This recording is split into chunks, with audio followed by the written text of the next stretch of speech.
Hello children, welcome back in history class. हम लोग देख रहे हैं चैप्टर नंबर 2 जो है नेशनलिज्म इन इंडिया, और इसका ये पार्ट 8 है। पिछले वीडियो में हम लोगों ने ये समझने की कोशिश की थी कि नॉन कॉपरेशन मूवमेंट किस तरह से टाउन्स में स्प्रेड हुआ और अंततः वो कैसे धीरे धीरे स्लो डाउन पड़ता गया।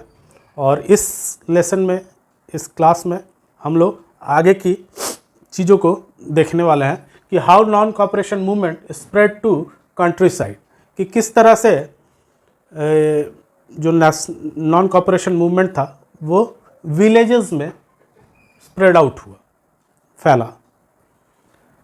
From city the movement spread to countryside. पहले तो ये शहरों में बहुत तेज़ी के साथ फैला क्योंकि टाउन्स के लोग ज़्यादा अवेयर थे और वो डायरेक्ट टच में भी थे कांग्रेस के लीडर्स से, इसलिए वहाँ पे टाउन्स में बहुत जल्दी ये स्प्रेड आउट हुआ।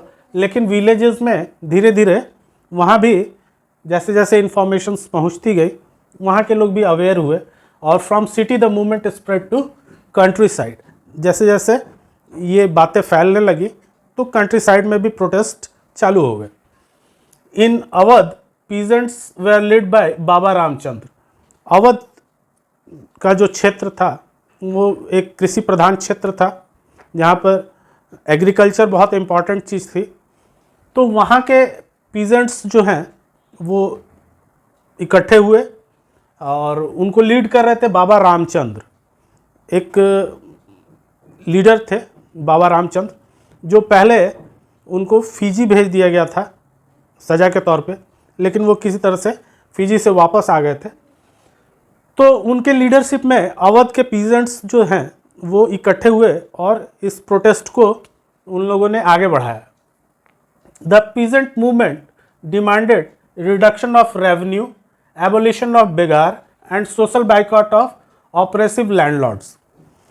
तो उनकी जो विचार थी उन पीजेंट्स की, वो अपने प्रॉब्लम को सॉल्व करने की थी नॉन कॉपरेशन के जरिए। उन्होंने, जैसे कि हम लोगों ने पिछले क्लासेस में देखा है कि हर लोग अपनी तरह से, हर ग्रुप जो है वो अपनी तरह से इंटरप्रेट कर रहा था नॉन कॉपरेशन मूवमेंट को। तो अवध के किसान जो हैं उन लोगों ने वो जिस चीज़ से परेशान थे, जो प्रॉब्लम्स उनकी थी, उसको इन लोगों ने डिफीट करने की कोशिश की। और वो प्रॉब्लम्स थी रिडक्शन ऑफ रेवेन्यू बहुत ज़्यादा लिया जा रहा था, तो उनकी ये मांग थी कि इसको रिड्यूस किया जाए। एबोलिशन ऑफ बेगार, जो वहाँ पर बंधुआ मजदूर होते थे जिनको कुछ पैसे दे दिए गए थे लोन के तौर पे, जिनको वो लौटा नहीं पाते थे और उसके बदले उनसे मुफ्त में काम करवाया जाता था, दैट इज़ कॉल्ड बेगार। उसको हम लोग बेगार के रूप में जानते हैं। तो ये बेगार की जो व्यवस्था थी ये बहुत गंदी व्यवस्था थी और इससे मजदूर और किसान वर्ग जो था वो उससे बाहर आना चाहता था। And social boycott of oppressive landlords, और वो डायरेक्ट अंग्रेज़ों का विरोध नहीं कर रहे थे, बल्कि उनके और अंग्रेज़ों के बीच में, यानी कंट्री साइड में रहने वाले किसान जो थे उनके और अंग्रेज़ों के बीच में ये लैंडलॉर्ड्स थे जो उनसे रेवेन्यू कलेक्ट करते थे और बेगार की भी व्यवस्था वही करवाते थे। उन मजदूरों को पकड़ पकड़ के उनसे मुफ्त में काम करवाना, ये भी लैंडलॉर्ड्स का काम था। तो निश्चित रूप से ये भी क्लियर था कि जब भी बाइकॉट होगा तो इन लैंडलॉर्ड्स का होगा, क्योंकि अंग्रेज गांव में डायरेक्ट टच में किसानों से नहीं थे, वो लैंडलॉर्ड से टच में थे। और लैंडलॉर्ड्स जो थे वो किसानों को रेवेन्यू देने के लिए मजबूर किया करते थे, उनसे बेगार की करवाया करते थे। तो इन सब चीज़ों से वो परेशान थे, यानी कि ये लैंडलॉर्ड्स जो है they are working as a agent of English people. ये बीच में मध्यस्थता का काम कर रहे थे, यानी कि एक तरफ अंग्रेज थे, दूसरी तरफ किसान थे, और ये बीच में थे जो यहाँ से रेवेन्यू इकट्ठा करते थे किसानों से, और उसका एक बड़ा पार्ट अंग्रेज़ों को दे देते थे और एक छोटा पार्ट अपने पास रख लेते थे, और मुफ्त में भी किसानों से काम करवाया जाता था। तो जब विरोध शुरू हुआ गांव में, तो सबसे पहला विरोध इन लैंडलॉर्ड्स के खिलाफ ही शुरू हुआ, क्योंकि किसान जो थे वो अंग्रेजों से डायरेक्ट परेशान नहीं थे बल्कि लैंडलॉर्ड्स के जरिए परेशान थे। इसलिए उन्होंने जितना भी प्रोटेस्ट था वो लैंडलॉर्ड्स के खिलाफ शुरू कर दिया।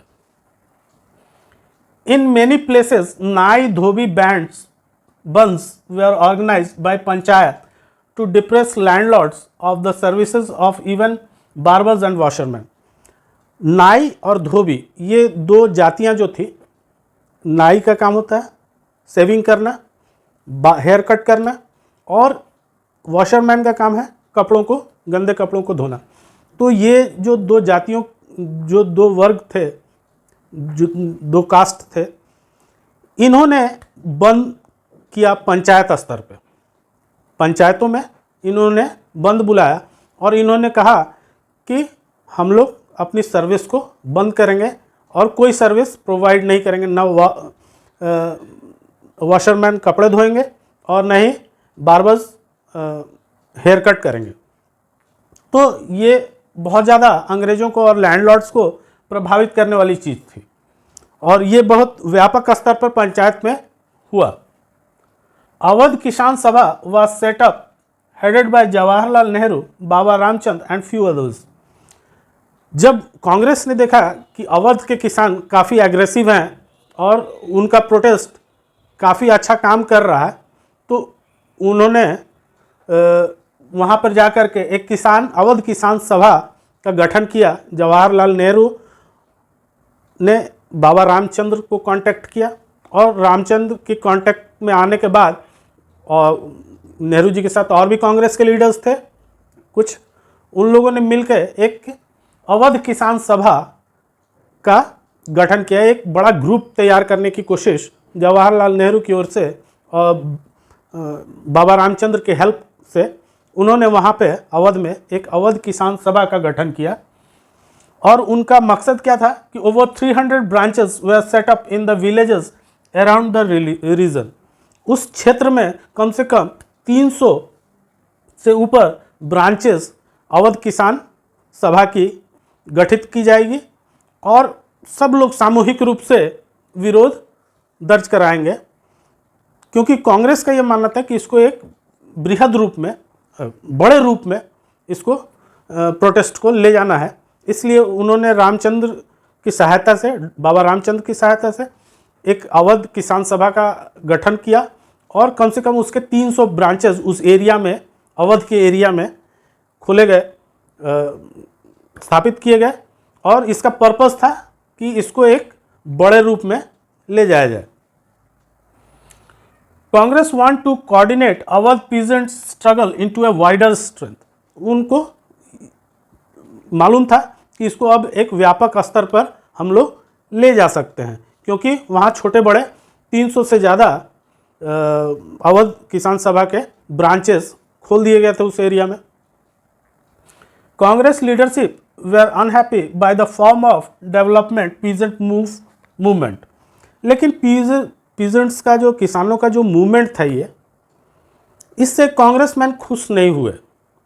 हालांकि उन्होंने अपनी तरफ से काफ़ी प्रयास किया कि बाबा रामचंद्र की हेल्प से वहाँ बड़े स्तर पर एक मूवमेंट चलाया जाए गांव में, अवध के क्षेत्र में।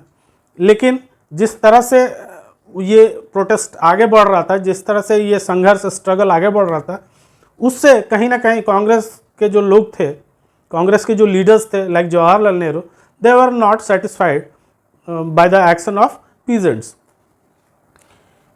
क्यों ऐसा था? क्योंकि वो डायरेक्टली ये सोच रहे थे कि उनका स्वराज या किसी चीज़ से बहुत खास मतलब नहीं था। वो लोग सिर्फ लैंडलॉर्ड्स को किसी तरह से बाइकआउट करने की कोशिश कर रहे थे। Congress leadership were unhappy by the form of development peasant movement took place. जैसे वो मूवमेंट आगे बढ़ रहा था, इससे कांग्रेस में खुश नहीं थे।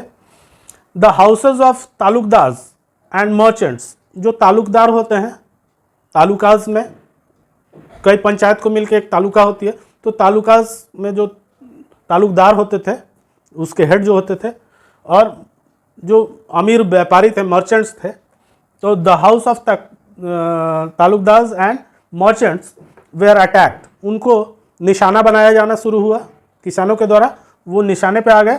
Bazaars were looted and grains holders were taken over, जहाँ अनाज इकट्ठा किया जाता है उस चीज़ को लूट लिया गया, अनाज के भंडारों को लूट लिया गया और बाज़ारों को भी लूट लिया गया। तो अब कहीं ना कहीं ये एक वायलेंट रूप लेने लगा था।